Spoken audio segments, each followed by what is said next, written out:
Isang mapagpalang araw po sa ating lahat at tayo po ay nasa penultimate or finale ng ating series on Don't Waste This Year. What if you could start again with God?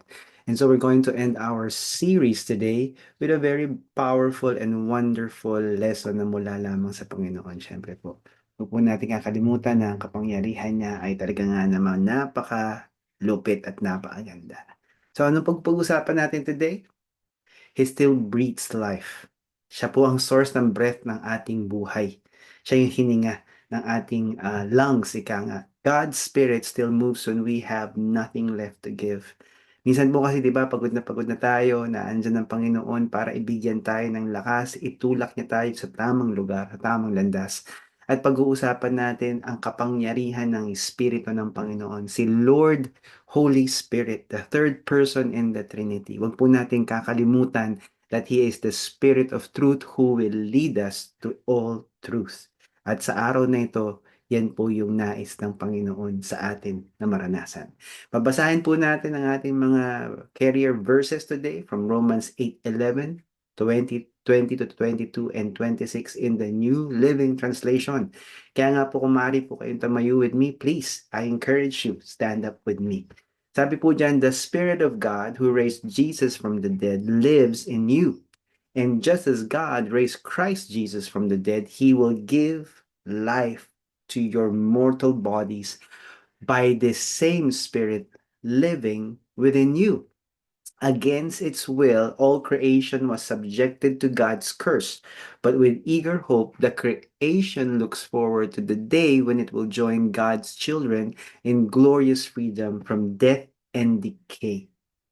For we know that all creation has been groaning as in the pains of childbirth, right up to the present time. Verse 26. And the Holy Spirit helps us in our weakness. For example, we don't know what God wants us to pray for, but the Holy Spirit prays for us with groanings that cannot be expressed with words. So balikan lang po natin sandali yung mga napag-usapan natin itong buong buwan ng January. Grabe po, tinanggap natin na tayo ay pagod na, hinarap natin yung dry bones natin. We surrendered in repentance, especially last Sunday. And now we're talking about yung conclusion natin, God's Spirit still breathes life. So napaka importante pong isipin natin, pag parang imposible o parang wala ng pag-asa o pagod na tayo, wala na tayong lakas, na andyan si Lord Holy Spirit. So wag po natin kakalimutan ang kapangyarihan na yan. Sabi nga po dun sa John 20, verses 19 to 22, huhugutin ko lang po yung sinabi ng Panginoon dito na siya ay pumasok sa kinalalagyan ng mga disciples. I'm just going to read this to you before tayo mag-pray. That Sunday evening, the disciples were meeting behind locked doors because they were afraid of the Jewish leaders. Suddenly, Jesus was standing there among them. Peace be with you, he said. As he spoke, he showed them the wounds in his hands and in his side. They were filled with joy when they saw the Lord. Again, he said, Peace be with you. As the Father has sent me, so I send you. Then he breathed on them and said, Receive the Holy Spirit. Ang nakakamangha po nito, nakasara yung pintuan, kung nasaan ang mga disipulo, bigla na lang naandun ng Panginoon. So bumukas po ng walang kaabog-abog ang pintuan nito at nakapasok ang Panginoong Jesus sa kanilang kinalalagyan. At ito po yung no, unang pagkakataon wherein the born again experience happened. This is where the Spirit of the Lord was received by the disciples. Ito po yung indwelling ni Lord Holy Spirit. Ang sabi niya sa verse 22, receive the Holy Spirit. So bago po tayo magpatuloy, tayo po ay manalangin. Ama naming Diyos, kayo po ang aming tinataas, pinupuri at pinapasalamatan. Wala pong iba.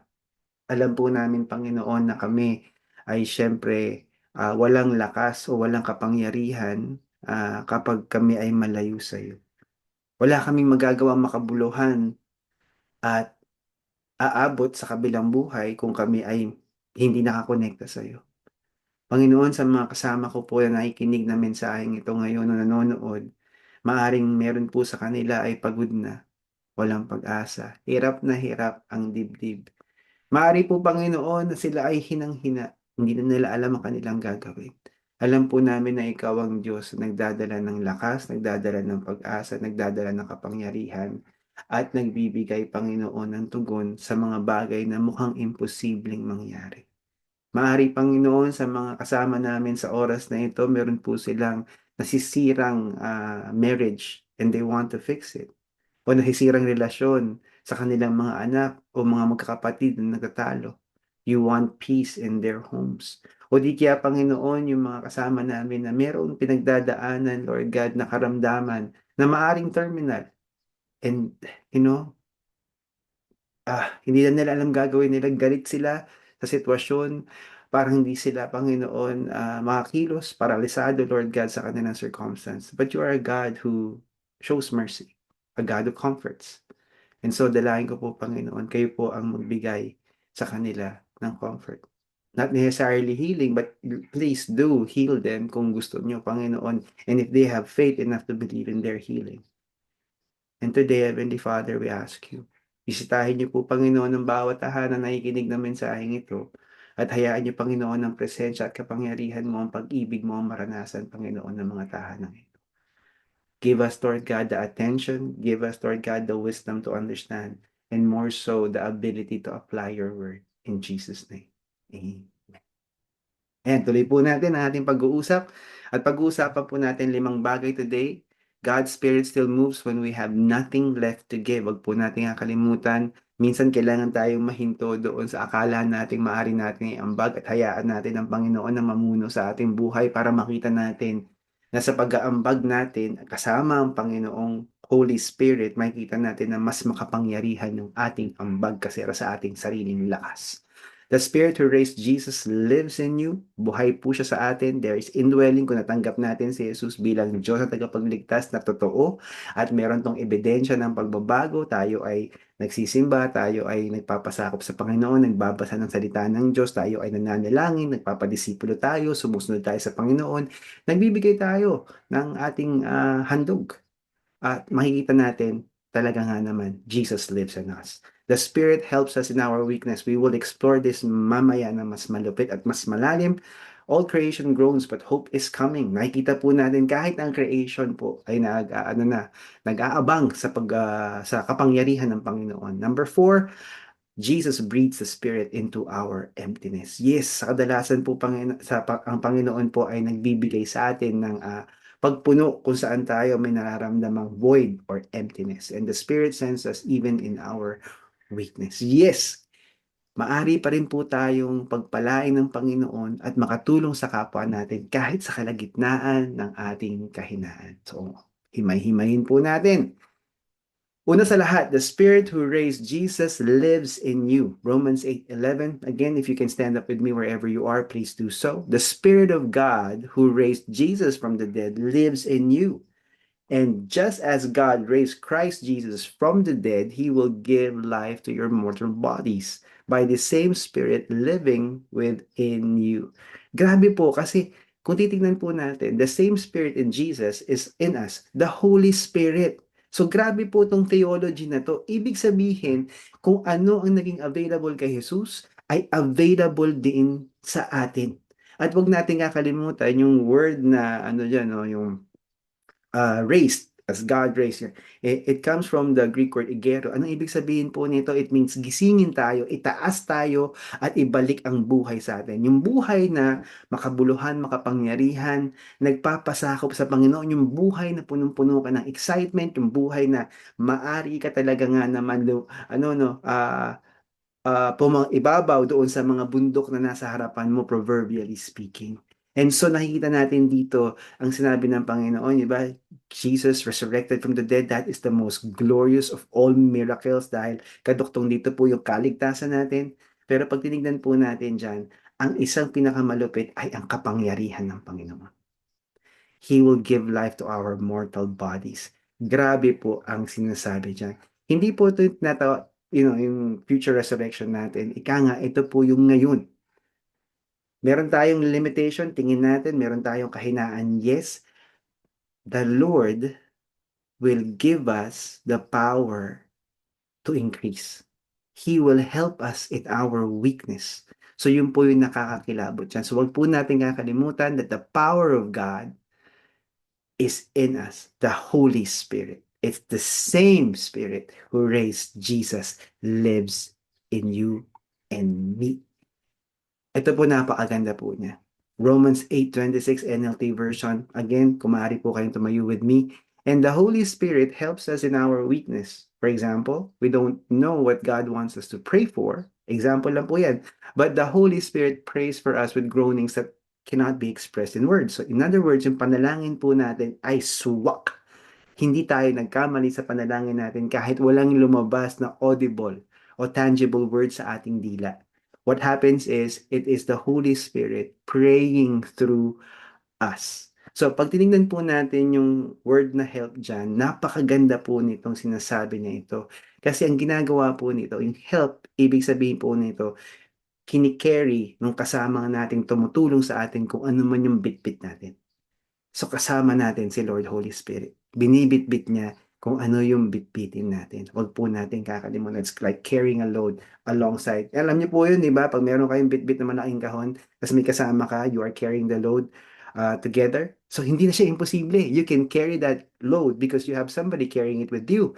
Hindi katulad na, kung ikaw mag-isa, malamang hindi mo kayang buhatin yun. No? Kailangan mo siguro ng makinarya, kailangan mo ng trolley or whatever. Yun po yung sinasabi ng Panginoon dyan. He helps us. He carries the load with us. I'll bet na most of the time, He carries the heavier load. And we are just there. Yung weakness po dyan, napakaganda. Ibig sabihin to, dito po, pag pinalawak natin yung hindi natin kaya, tutulungan niya tayo sa mga bagay na hindi natin kaya. Kung kulang ang ating karunungan, bibigyan niya tayo ng karunungan. Kung tayo ay kulang sa lakas, bibigyan niya tayo ng lakas. Kung tayo ay may karamdaman, bibigyan niya tayo ng ika nga, paghihilom doon sa karamdaman na yun. It might be that. Or it might be just momentarily, napagod tayo, bibigyan kanya ng lakas para matapos mo yung dapat mong gawin. O di kaya, sagad mo na yung kapasidad mo. Alam mo na hanggang doon ka na lang, this is your limitation. But the Lord will extend that and give you beyond your capacity. So, ganyan po yung sinasabi ng Panginoon. So, the Lord Holy Spirit, tinutulungan niya tayo sa perceive or experience with weakness natin. And of course, may mga pagkakataon na hindi na natin alam kung ano yung papanalangin natin. But the Lord Holy Spirit will pray for us with groanings that cannot be expressed with words. So, ang sinasabi ng Panginoon, kailangan lang tayong umangkla sa Kanya. Walang kondisyon ang Romans 8:26. The Lord Holy Spirit helps us in our weakness. So, grabe ang assurance ng Panginoon.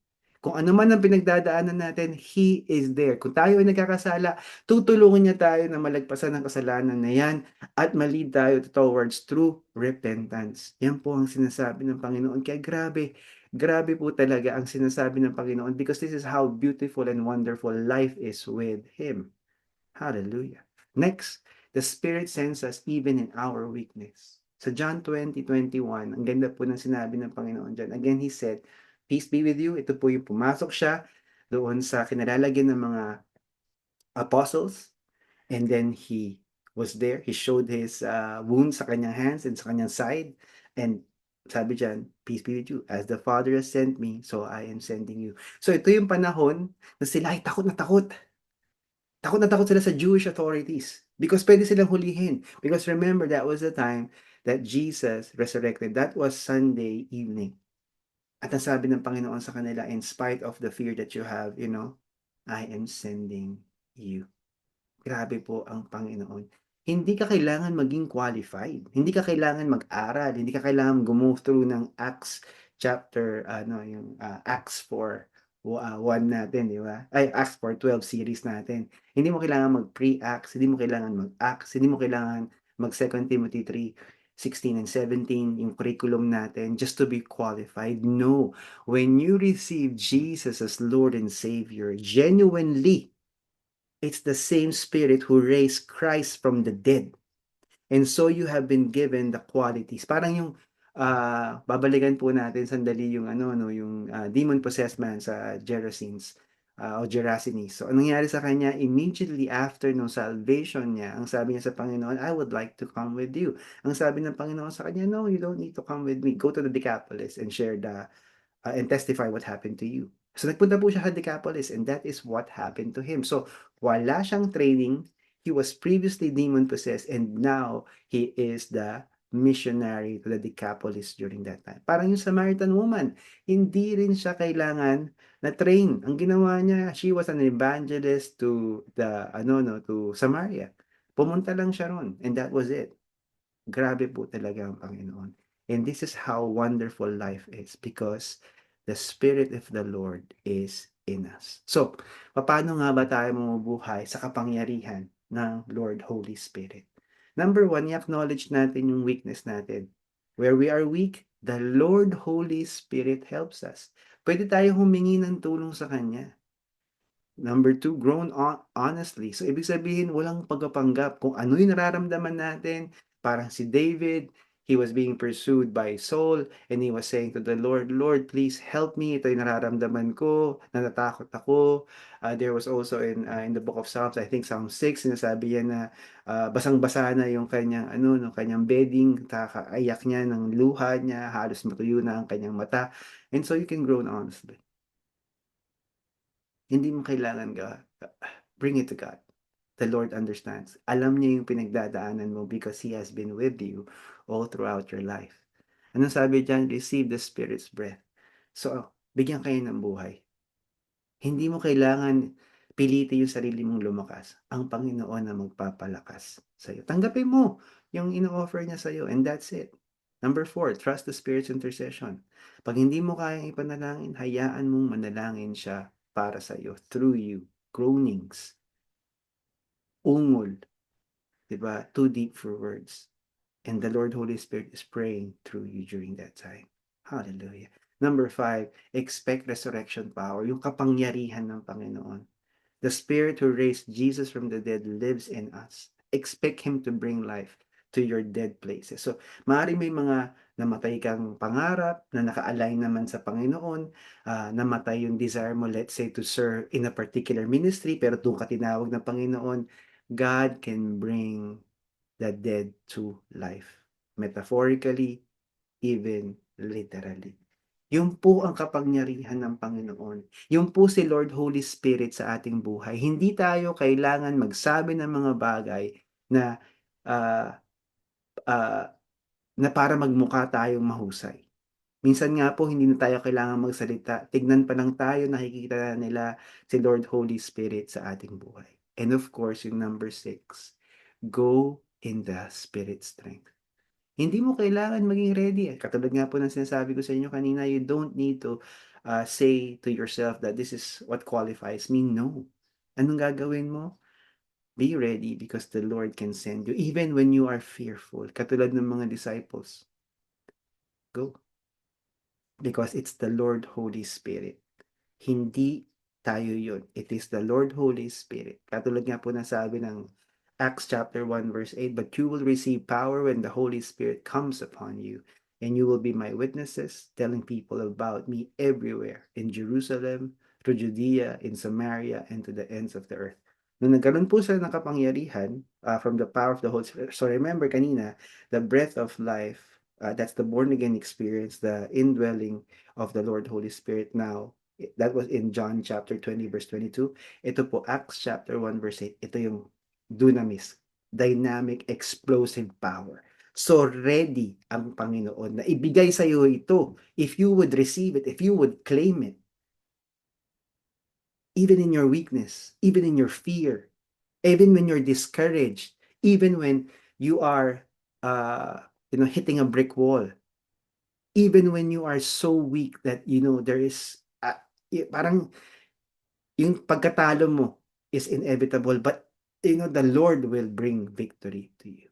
So today, please make the difference in your life, in the life of others. Live in the power of the Spirit. So, my question to you, will you let the Spirit breathe life sa buhay mo?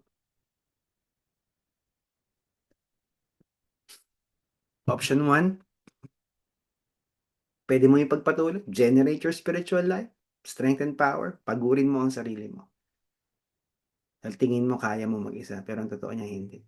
Or, option 2, receive the breath of Jesus. Experience the resurrection power of Christ sa buhay mo. Stop trying to be strong and depend on God. Kailangan mo lang step of obedience. Huwag mong kakalimutan. Every day when you make and decide on option number 2, every morning, sabihin mo, Spirit of God, I receive your breath. Fill me with your life. Spirit of God, I receive your breath. Fill me with your life. And that's absolutely amazing. Hallelujah. Let's close in prayer. Hallelujah. If you haven't received Jesus as Lord and Savior, I would like to encourage you to receive Him right now so that you may experience the Spirit of God sa buhay mo. It's amazing. Grabe ang born again experience. I am born again. I have experienced the beauty and bounty of God. I would like to encourage you to live Spirit's power as well. Tatlong hakbang ang dapat mong gawin. Ang first step that you need to do while you are praying in your mind, eyes closed, heads bowed. Hingi mo ng tawad ang lahat ng kasalanan na naalala mo sa oras na ito. Just ask for forgiveness for every sin that you are reminded of today. The Bible is very clear. 1 John chapter 1.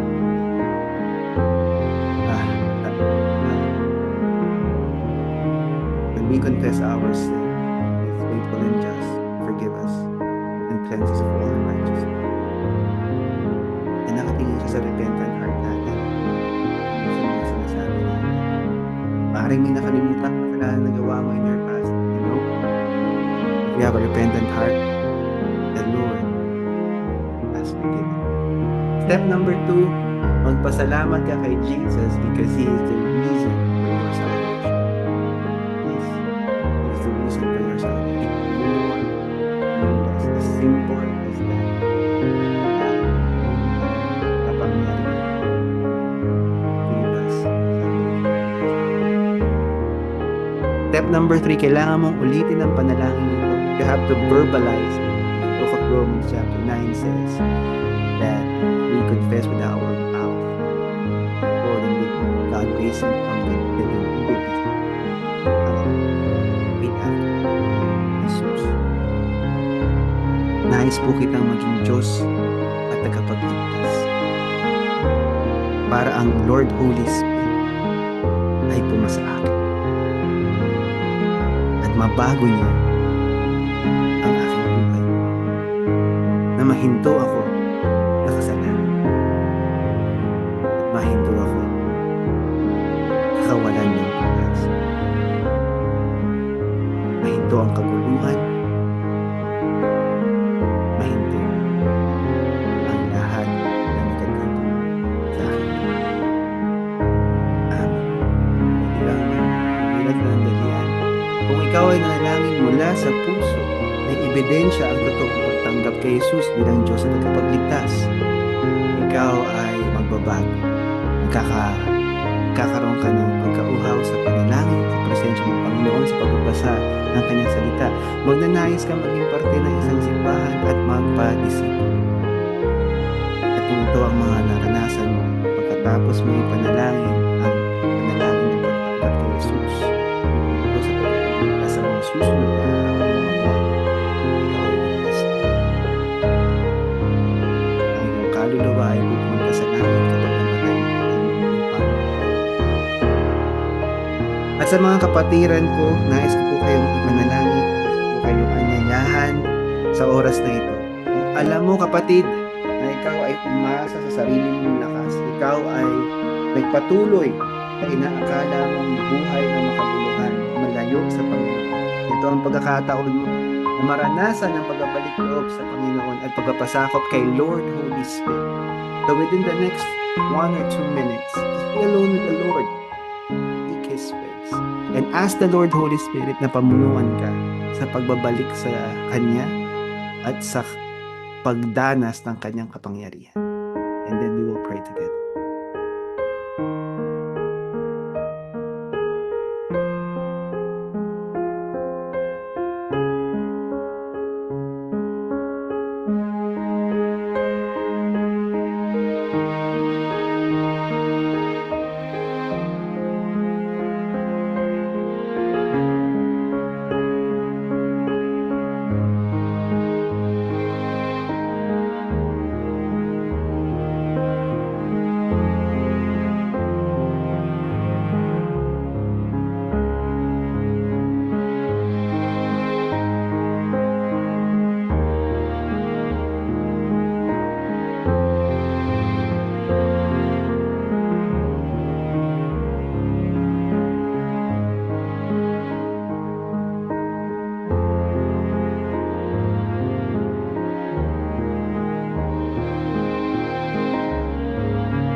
Panginoon, kayo po ang magbigay ng kapangyarihan sa aking mga kapatiran na naranasan ka sa oras na ito. Nais ko po, Panginoon, na hilingin ang mirakulo ng kanilang pagbabalik po sa iyo at ang pag-asa nila sa iyong kapangyarihan, Lord Holy Spirit. I pray na mahinto na po ang kanilang pagpapangko, mahinto na po ang kanilang karanasan ng kahinaan. At hayaan nila, Panginoon, na maalala, Lord Holy Spirit, you are our Paracletos, our counselor, our comforter. You will help us, our weakness. You will carry the load with us. Tutulungan mo kami, Panginoon, sa aming kahinaan. Tutulungan mo kami, Panginoon, kapag kami ay umabot na sa aming kakayahan, and you will give us more. When we are tired, you will give us the strength. When we are gasping for breath, you will give us the breath of life. That is the truth. Lord, in the name of Jesus, may you bless every believer today na bumalik sa iyo. And let them, Panginoon, be infused with your power. If they are, Lord God, experiencing spiritual sickness, heal them today. Let the resurrection power of the Lord Holy Spirit be apparent sa buhay nila. Kung sila po, Panginoon, ay nakakaranas ng brokenness, make them whole. Kung sila po ay nasa kalagitnaan ng dilim, give them light right now. Restore to them the joy of their salvation, and may we all experience the resurrection power of the Lord.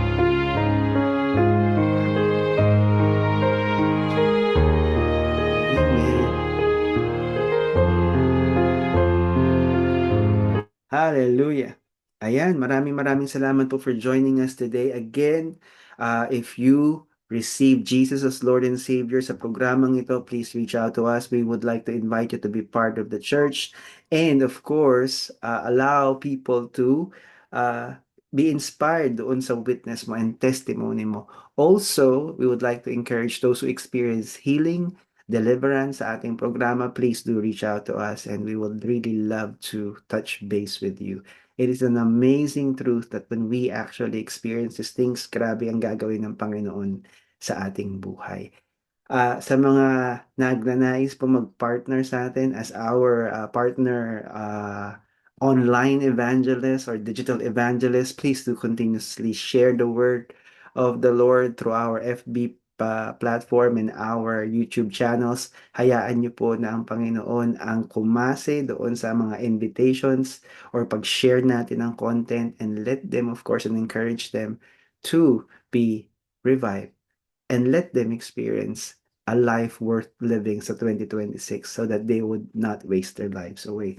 Sa mga kasama namin sa Zoom, so please do stay for a while. Next month, we are going to start a new series. So God bless you and keep you until next Sunday. Goodbye.